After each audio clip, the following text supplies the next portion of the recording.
Good afternoon. I'd like to call the July 21st, 2022 Board of Zoning Appeals to order. I'd like to begin by requesting that the Kansas Open Meetings Act required notice has been properly provided. The packet was posted and the required notice of the meeting was provided. Thank you. Next, we'll move on to roll call. I'll call the roll of board members. Board Member Owens. Here. Board Member Miles. Board Member Olson. Here. Chair Dorsweiler. Present. Okay. We have 3 people present out of membership of 4. That is a quorum that allows us to proceed with today's business, so we can move on to the approval or consideration of the approval of minutes from your last meeting. Are there any additions or corrections to the June 16th, 2022 regular meeting minutes? If not, is there a motion for approval? I'd make a motion for approval. Is there a second? I'll second that. It's been moved and seconded that we approve the June 16th, 2022 minutes. All in favor, say aye. Aye. Aye. Aye. Opposed, nay. Motion carries. Next, we'll move on to new business. We'll begin with application V22-8. So this will be item 3.2 is going to be considered ahead of 3.1 on today's agenda, and I believe Mr. Hers has that report for the board. Yes, thank you, Dean and the board. So the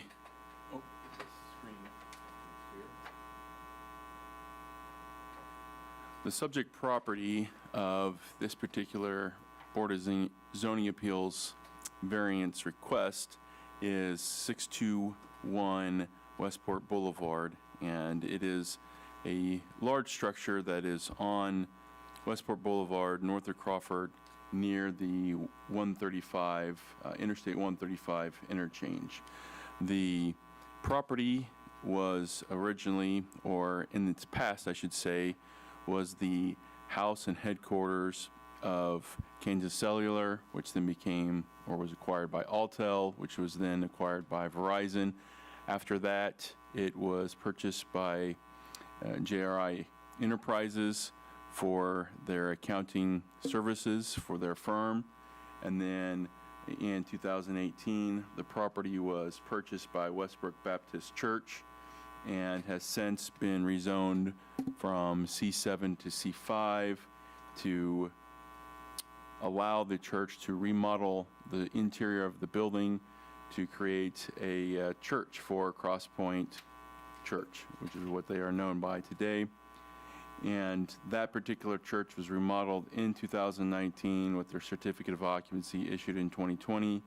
In July of 2021, the church looked to expand and add an accessory daycare preschool for their church ministry. And today we are here to talk about a fence for the exterior play area, the outdoor play area for that church preschool. So that's the nature of the request. We have some graphics that I'll pull up here. This is the total site. The area on the right side of the screen is actually north, so Westport is typically a north-south street. However, in this particular graphic, it is oriented left to right. But just to give you some context of the site, this is an expansion that was done, and inside of that expansion, there are a number of rooms, and one of them is a large open space. And so if we zoom in a little bit, you'll see that there's this large open space within the church building. This is where the preschool is. So to give you a little bit of context on the operations, what happens is parents and care providers pull into the parking lot on the south. They pull up to these doors that are on the southeast or southwest side of the building. Kids go into the preschool room, and this is where they conduct the preschool. And what the church would like to do is add a fenced-in playground area that would be accessed from the doors and directly from the preschool area. So what that looks like on the aerial photo is there's this parking lot on the southwest side. Kids enter. This is the preschool area inside the church. and the church is wanting to add a fence in this notched area, what we're calling the notched area. Typically, adding a fence is not a prohibited thing. The issue here is we have a front yard setback issue in which a fence cannot be erected. The code for our sign, or rather for our fence regulations, have limitations. So for commercial and industrial fences, the fence has to be limited to an open fence, not to exceed 8 feet, and it can be located in a front yard setback area as long as it is open and less than 8 feet. In this case, we are in a front yard area. However, what the applicant is proposing is a solid fence on a retaining wall. So the property has a bit of slope from the ground level of the building out to the curb, and what the applicant is wanting to do or is proposing is a 2-foot retaining wall with a 4-foot solid fence on top of that. The solid fence would be a picket style vinyl fence that would be white. So the total height, because we measure from the low end side when we have a fence on a retaining wall, would be 6 feet, and it would be solid. The reason that's problematic is because in the industrial district or in a commercial industrial districts, that fence has to be open, or what we call a class 3 fence. And here is the list of classifications. So a class 3 fence is an open fence that is over 50% or more. What they are proposing is a solid fence that would be completely opaque and wouldn't have any visible openings. And so that there is where the variance is coming into play. So the variance request is very different from what you typically see. So most of the time when we meet with the board, we're talking about some sort of bulk regulation, a setback variance, a maximum lot size variance. Here, we're looking at a classification of fence variance. So in the commercial district, you're limited to just the open, 50% open fence, and the applicant is proposing a solid fence. So if we're to look at the criteria that needs to be looked at by the board for consideration of a variance, the applicant states that their site is unique and that a privacy fence on the west side of the facility, while Crosspoint's main entrance is North Street, the address side is Westport Boulevard. And so what they're saying is Westport Boulevard is what the property is addressed off of. However, the main entrance for the church is off of St. Louis. And if we look at St. Louis, this is unique because St. Louis itself is 1 block long. There's only 3 properties that actually have frontage on St. Louis, and none of them are addressed off of St. Louis. So there is a driveway for the church off St. Louis. There's also a driveway for Auto House off of St. Louis. Both of these properties are actually addressed off of Westport Boulevard. Now, the reason that these properties are addressed off of Westport Boulevard is mainly because the fire department and emergency services prefer the Westport Boulevard address to expedite emergency response times, because St. Louis is such an obscure street with no actual addresses accessed off of it. And so in that effect, staff would agree that there is some uniqueness to the Crosspoint Church property. The church also states that it needs the privacy fence to protect the children from people who could possibly do them harm. Their concern is that their location in close proximity to a lot of transient population is unique, and they want to make sure that the children at the preschool are well protected, and they feel like a opaque class 5 fence would do a better job of that than a 50% open class 3 fence. Staff would note that the vast majority of churches are located in residential zoning districts. The reason that could be important, and the reason that this is unique, that this particular property isn't, is because for residential properties, you are allowed to have a fence that is a class 5 fence or a solid fence on the non-address side as a permitted right.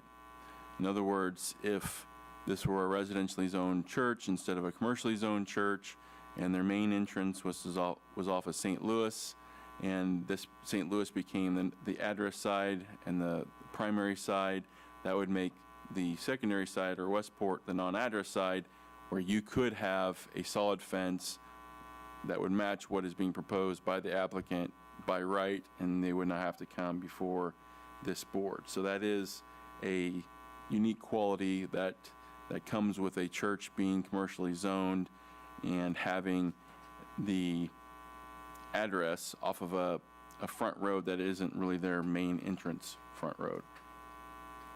Looking at no adverse effects on the neighbors, the applicant mentions that the hotel directly to the west doesn't have any windows that face the church. So if you were to look at the church itself, I'll close this.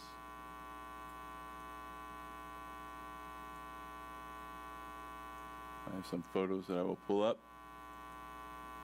In the surrounding area, you'll see that the church faces the hotel, and there are no windows, so it's basically just a blank wall on the west side. The neighbors to the north are industrially zoned, so all the properties to the north are industrially zoned and is a vehicle towing operation. No, it's actually Blue Beacon. Blue Beacon owns it, but is the auto house still open? No, they closed about 6-8 months ago. Okay, so it was a towing operation, and now it is vacant property that Blue Beacon owns and doesn't have any operations out of. Is that what I'm understanding? Okay. So it's industrially zoned property, which makes that a little bit unique.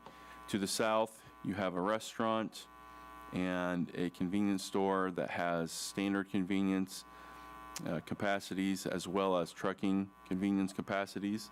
So there are a number of uses here that are atypical for preschools. Most preschools aren't surrounded by these types of uses. To the west, or rather to the east, you have an electrical substation, and that is screened by the entire property of the church holdings and the building itself. So really the major impact on the surrounding neighbors would be a hotel that doesn't have windows, a vacant industrial property to the north, and then a restaurant which is over 280 feet to the south.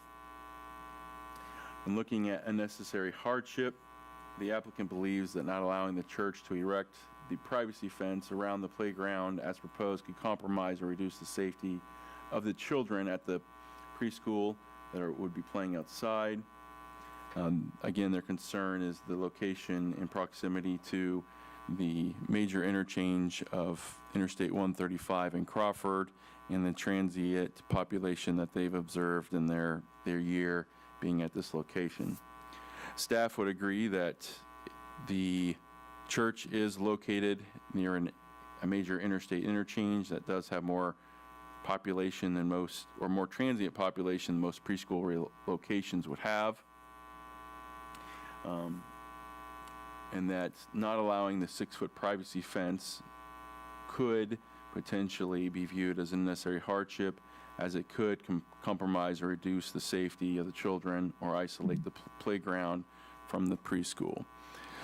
So one of the things that the board often looks at when they're looking at variances is what other options are there.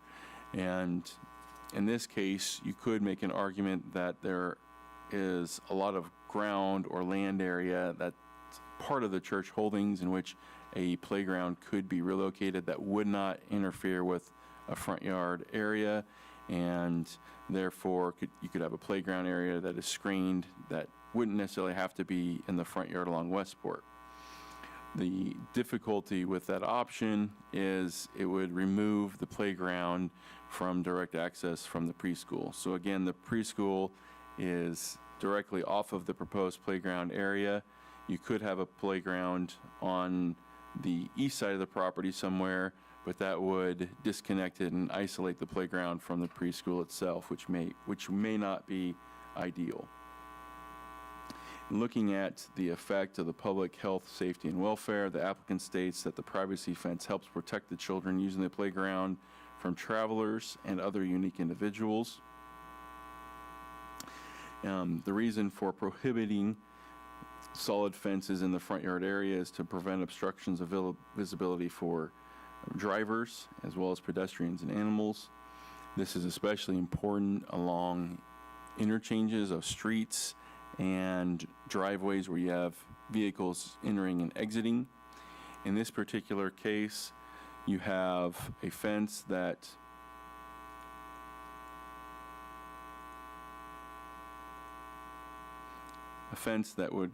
would go to the north end of the notch, which would be quite a ways away from the actual interchange of St. Louis and Westport. So staff doesn't believe that there be any vision triangle issues with the north fence. The one concern that staff does have is with the south fence. It comes within 15 feet of the south, or rather the entrance and exit of the south parking lot. The parking lot's just south of the building, and staff is concerned that if vehicles are exiting the church parking lot to the south, that the fence, particularly the portion that is south of the notch that is highlighted in red, could obstruct visibility to the north. And so what that looks like is there's about 15 feet that's being proposed from the driveway to the north, and what staff would recommend would be having that fence relocated so that it terminates at the south notch, the building, the south edge of the building at the south notch. And so that would allow for approximately 46 feet between where vehicles are parked and visibility. Visibility typically is not measured from the curb. It's measured back from where the stop bar typically would be for a vehicle. So you would be measuring visibility back from this area rather than up in here. And so that would be staff's major concern with that. The applicant has gone out and taken some pictures of what visibility might look like with the fence in the proposed location and sent pictures for the board to consider. One thing we would ask the applicant to clarify is the distance from the curb in which they're standing and the distance from the curb in which the individual taking the camera or taking the picture where the camera is located in relation to that curb as well, to get a better perspective of how much visibility is being lost or restricted by that fence. Not yet, but yes, you at some point in time here in the near future. So that would be staff's concern is relocating of the fence. We don't believe that the fence, if it were relocated to the south end of the notch and would terminate at the north end of the notch, would have any major visibility impacts on the property. Looking at the conformity of the general spirit and intent of the ordinance, the applicant states that they have worked to improve the facility with their church, and they remodeled the building completely to convert it from office use to a church building. And the preschool provides daycare services for about 100 children, which helps working parents. Crosspoint works with all their neighbors to continue to enhance the area, and the church is averaging over 500 members attending worship on Sundays, in addition to their regular activities as a church. Staff would note that the purpose, again, of limiting fences is to preserve the visibility for the public safety of the public and for vehicles traveling through the area. If the board finds that the proposed 6-foot fence tall privacy or 6-foot tall privacy fence will not encroach into the vision clearance triangle, and that the privacy fence being located in a secondary side location in a different spot of the property would function as a unnecessary hardship, the approval of the proposed fence would not undermine the spirit and intent of the regulations. Now, staff would again note that that would, in our minds, be contingent on the fence being relocated to the south end of the notch. So staff does have a number of findings on page 8 and 9. The alternatives that the board has is the board could approve the fence variance as requested with or without any conditions. The board could also approve the fence variance subject to the condition that the fence be relocated or shifted to the north to the south end of the notch to preserve the vision clearance for vehicles exiting the south parking lot. The board could postpone action if they feel additional information is needed, and the board could deny the applicant's request if the required findings of fact cannot be made. If the board finds that the church property is unique compared to other church locations that are typically zoned residential and this one's zoned commercial, and that the strict application of the fence regulations would prohibit the placement of a solid fence in the front yard setback area, and that would constitute necessary hardship on the preschool operation, staff would recommend that the variance be approved with the condition that the south end of the fence be relocated to the south end of the notch in the drawing depicted on the screen. So with that, we will stand for any questions that the board may have. We do have a representative from the church here to answer any questions that you might have as well. Are there any questions for staff? Yes, I've got a couple of questions. So the rezoning from C7 to C5 was in August of 18, is that correct? It was in 2018. Let me look at the exact month.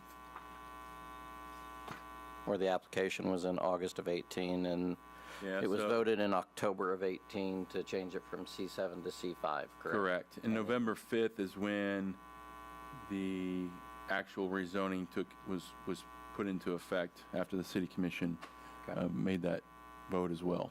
Okay, because that then allowed it to be, Used as a classification church. had to be used as a church, correct? Correct, that is correct. And then within the C5, is that also allowed the preschool? Yes, so churches are allowed in the C5 district, and what that means is churches, along with all their accessory missions, are allowed. So this is a preschool that is a direct mission of the church, and so it would be considered an accessory use of the church. Okay. So when the preschool was put in, they didn't have to go in front of the zoning board, correct? Correct. Yes, Okay. they had to meet with city staff and the fire department, building services dealing with the building code, and then planning specifically. And then they also had to meet all of the state's requirements for preschools with the KDHE. Okay. And at the time that the approval for the preschool was put in, was it mentioned at that point that there was going to be an outside playground area, or was it presented that the space that they had was sufficient for the preschool? Right. So this has always been the design, this meaning a playground area in this location. The issue isn't the playground area itself, it's the type of fencing associated with the playground area. Got it. So the code would allow for a chain link fence or something like that, that is, open. Right. The But at issue is time the that- solid fence, But yeah. at the time that the preschool was put in and they were designing it to be built, it was in a C5, they knew where it was at, they knew what the coding would have been at that point in time. So if Correct. they were planning it at that point in time, even though we're saying, if you bring up the site plan, there's no other easy access, when the preschool was put in, they knew that that was the only location. So access possibly could have been put someplace else? The access of the south driveway, No, just where the preschool was put in to the Oh. building, when it was remodeled. the preschool actually became part of the church after the remodel was complete. Okay. So the preschool took place in July of 21. The church was completed in June of 20. So a little over a year after the church was completed, they added the preschool. Okay. If that answers your question. Yep, does answer that part of the question. So go back to, sorry, don't mean to drag this out, but go back to the history of the site itself when it was Big John's and then it was Carousel. The Okay. main entrance off of both of those, were those off of West?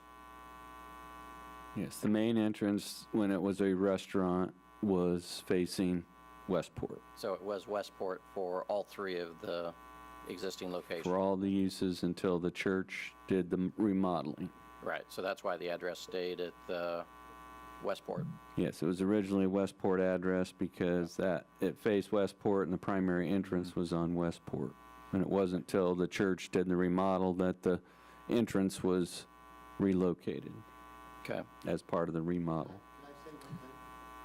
Actually, if you wait, we'll continue with our meeting, and then you'll get a chance to speak. So when the main entrance was moved to St. Louis at that point in time, that's when it was decided by emergency services to keep the address? Correct. That was something that was encouraged by the fire department because there are no other properties accessed off of St. Louis, and they felt that in order to maintain adequate response times or expedite response times, that having a Westport address would be beneficial to the property. Okay. But if it was addressed off of St. Louis, then we have a mute point on the solid fence off of Westport.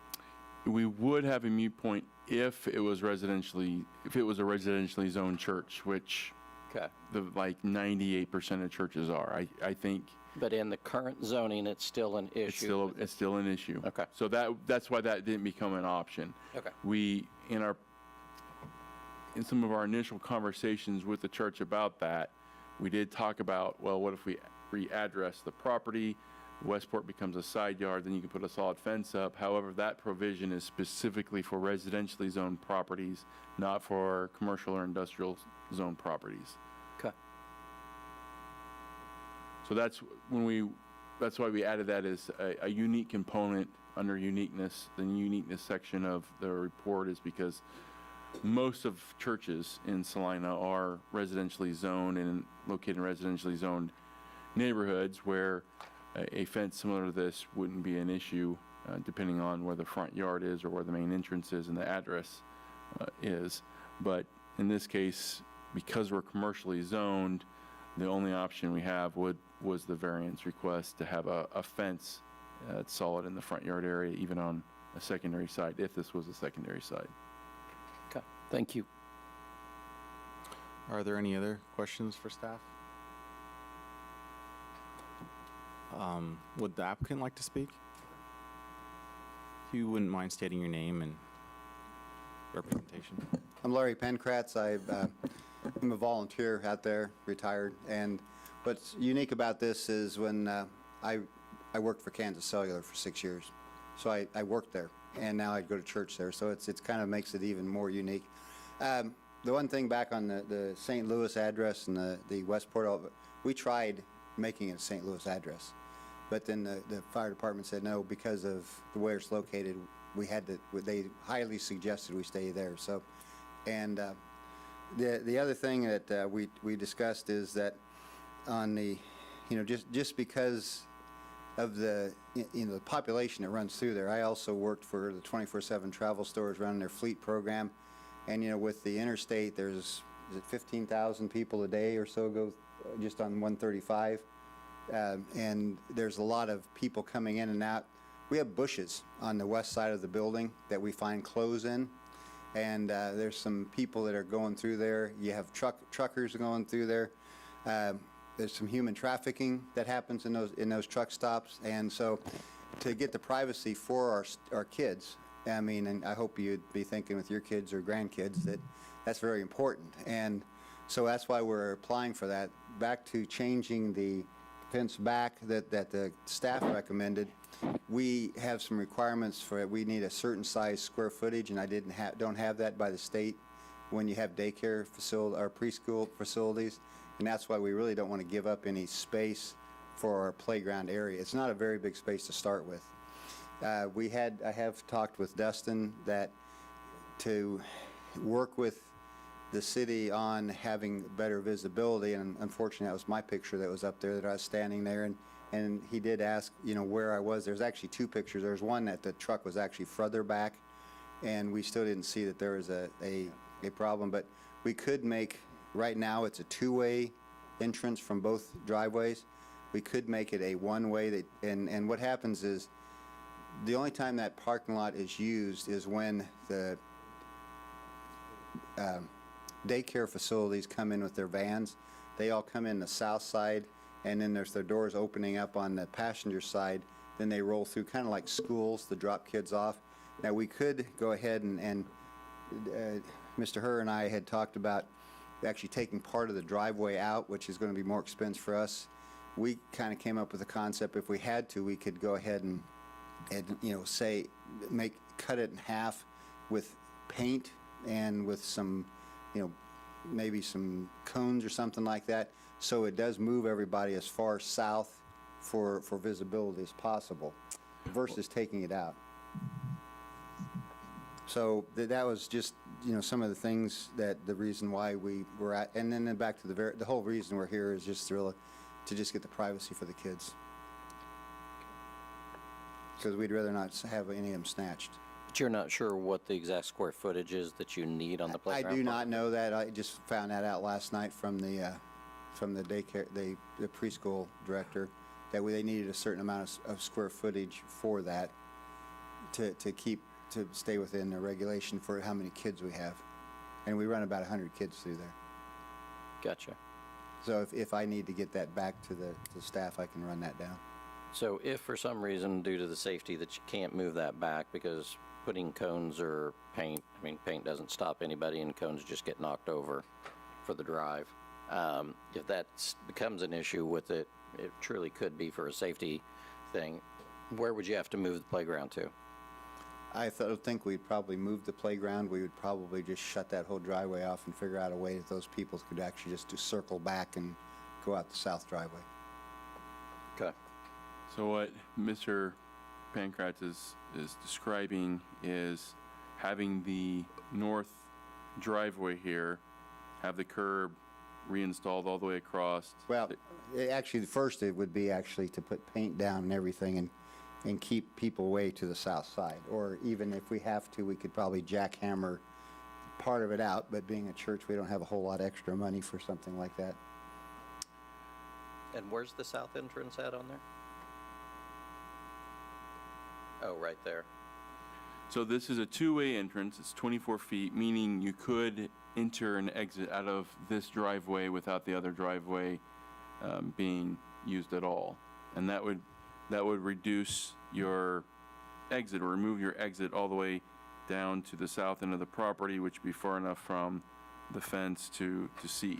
The concern that staff has is that even with the photographs that the applicant has supplied us with and shared with us, is that it's not a quantitative analysis of the vision triangle and the potential impacts it may or may not have. And so staff would be concerned about, well, what if we do a full analysis with our engineering staff and we find that the fence is too close. If you were to approve it in its location, then what needs to be done at that point?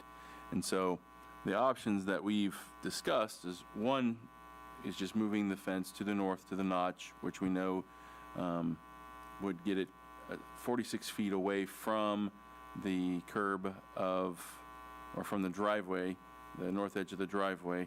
And the second option would be to completely remove the driveway altogether so that cars can't exit from that driveway.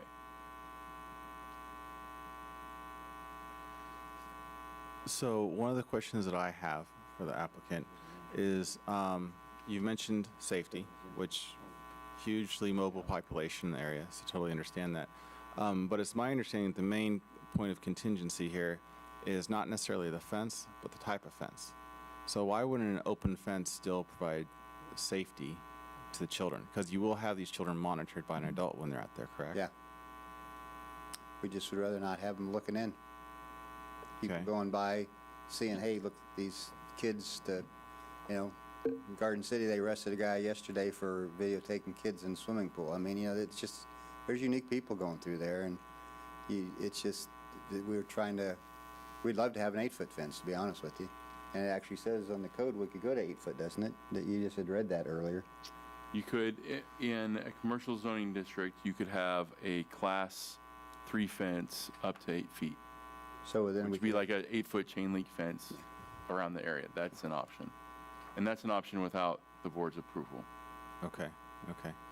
And the reason why I asked that question is because I was thinking, I don't know if this is correct or not, but I was trying to think of our schools and what type of fencing they had around their playgrounds. Does staff happen to know, do they have a solid fence or is it an open view fence? Most schools, like Stewart School Elementary, has 6-foot chain link fence all around their playground area. Okay. And most Metal Art, Does. Stewart, Okay. most of the schools, they have chain link fence. It's in the front yard, but it's 50% open because it's chain link. Okay. And I would, sorry, I didn't mean to interrupt, Yeah. but I would tag on along with that. Part of that too is, and again, preschools are great because we need them in that, but you also knew that at the location that it was going in. Or just try to get an option. One more question, and this doesn't pertain to the fence, but is there a dedicated entrance to and from the building for the proposed playground, or will? Yeah, right where the preschool entrance is. So there are 2 existing doors that would Yeah, empty into the playground from the preschool room. Okay. but then to have 2 exits, we'll have an exit up on the north end and another exit on the south end Okay. of the playground. And if it was a chain link fence, then the visibility issue is no longer there, is that correct? That is correct. Yes. That if they only need applies extra to space. solid objects. Right. Okay. I did want to add a comment that I did some quick calculations because I deal with site triangles all the time. So just to check to see what's staff's recommendation on removing the south portion. And I agree, definitely if it goes to the extent south that was shown, it would be in the site triangle. And I think if we were to allow a solid fence, it would definitely need to go up to the notched area as staff has shown. Does the board have any additional questions for the applicant?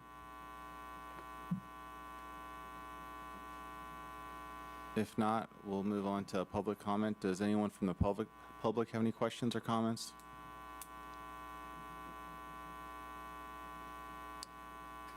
I don't see anyone online from the public. Staff does have a question for the applicant that's concerning, and I'll pull up on the screen,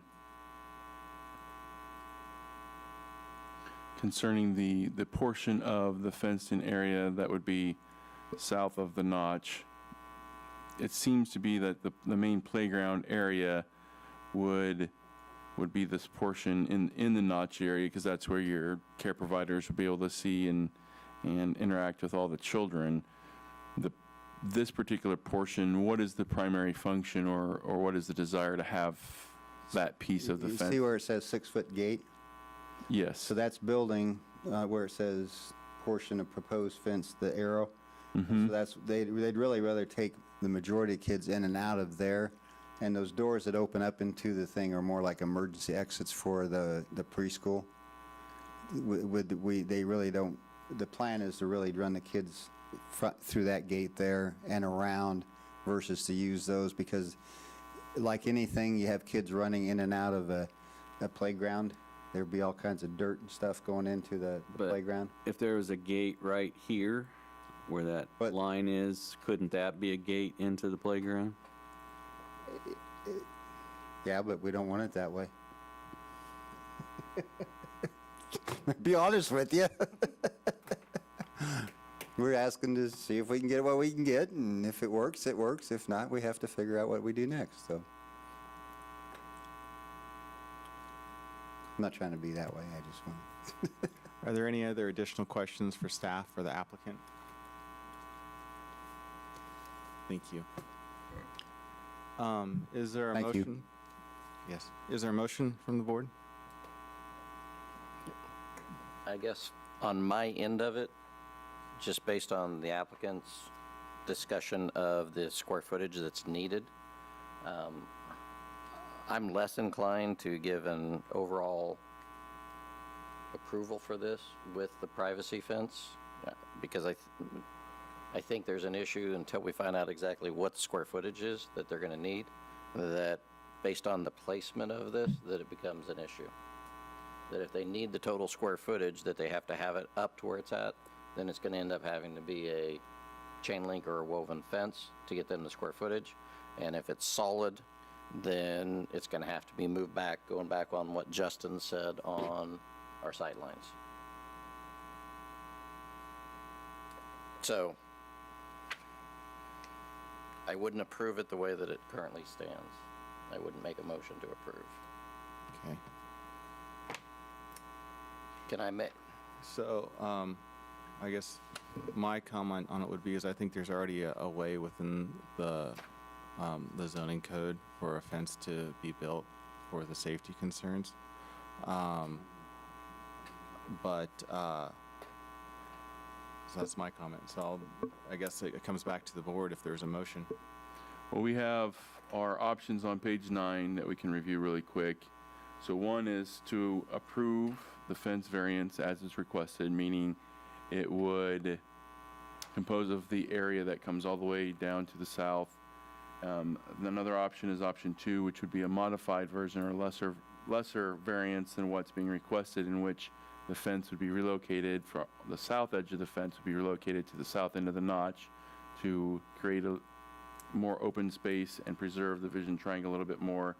Option 3 would be to postpone consideration if additional information is needed. That additional information can be further analysis of the vision triangle. It could be further analysis of the square footage of the playground area and if it's sufficient or not. If that's information you feel like you don't have enough data on. And then number 4 is that the board could deny the applicant's request if the required findings of fact cannot be made. So those would be the 4 options that would be before you. 2 of them are a variety of approval. One is a postponement for additional research and data collection, and one is a denial if you don't feel it's an appropriate fence and the findings of fact can be made.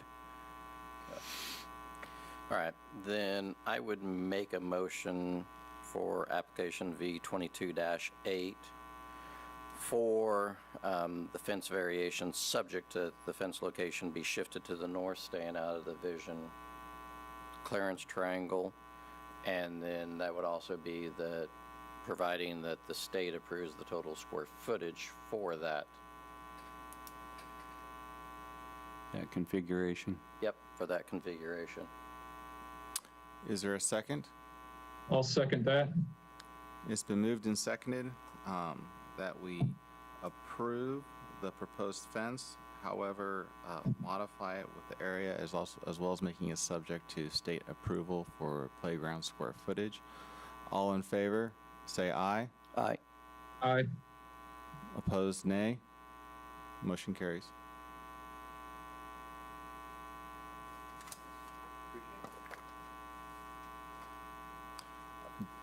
Does the board need to enter into a quick recess? Yeah, we would like to take a 5-minute recess to allow staff to have a sidebar conversation with Mr. Owens.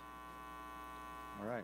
Let's go ahead and we'll adjourn till 4:56. Well, we don't want to adjourn, we just want to Or not adjourn, recess. but recess until Yeah. 4:56. Wrong word. I second the adjourn.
right, we'll go ahead and reconvene the July 21st, 2022 Board of Zoning Appeals meeting. During the break, I had a conversation with board member Owens, and he feels that due to his ongoing professional and business relationship with the designer on this case, Justin May, that he believes he needs to recuse himself from participating in the decision. And under the BZA bylaws and meeting procedures that the city commission has adopted, having two people participate in the decision would not result in enough votes to take formal action on this item. So, due to the absence of a quorum to act on that, it's our recommendation that this item be postponed to your August 18th meeting to allow, see if we can get a quorum that can act. And the only alternative to that is if we can reach a point or a mutually agreeable time where we can poll all the board members and we can fit in to schedule a special meeting. But absent that, the appropriate action, since we only have two participating members on this application 3.1, would be to have a motion to postpone consideration of item 3.1 until the board has a quorum to act on that application. Is there a motion? So I would make a motion to postpone application B 22-7 until further time, till our August meeting, or if we can find a date that everybody be agreeable to. I would definitely be agreeable to kind of move this along so that on behalf of the applicant and his clients that this can continue to move forward, not be delayed out for another month. I'll second that motion. It's been moved and seconded that we postpone item V22-7 till August meeting, or if we can convene a meeting that works mutually for all parties sooner than that, to do so. All in favor, say aye. Aye. Oppose, nay. Motion carries. Motion carries, and so we have no further business for you this evening, and we'll be reaching out to all the board members and to the applicant to see if there is a date and time at which we could conduct a special meeting and all the parties affected would be notified. I can't hear Dean.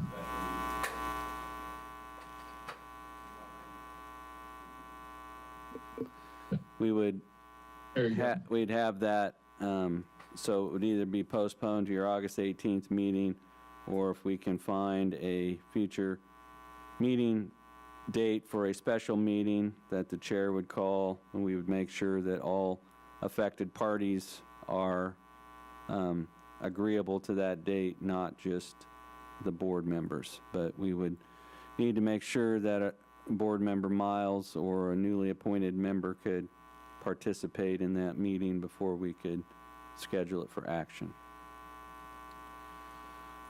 All right, next, is there any new business to come before the board? Or old, we've done, yeah. We have no unfinished business or other business unless you have any questions of staff. If not, we'll move on to public forum. Is there anybody that would like to talk to the board? Anybody on Zoom? Is there anyone on Zoom that would like to say anything? We have Mr. May is the only individual on Zoom currently, so if he doesn't have anything to say, then we do not have anyone from the public. All right, is there a motion for adjournment? I make a motion to adjourn. I'll second that motion. All in favor of adjourning the meeting, say aye. Aye. Aye. Opposed, nay. Meeting's adjourned.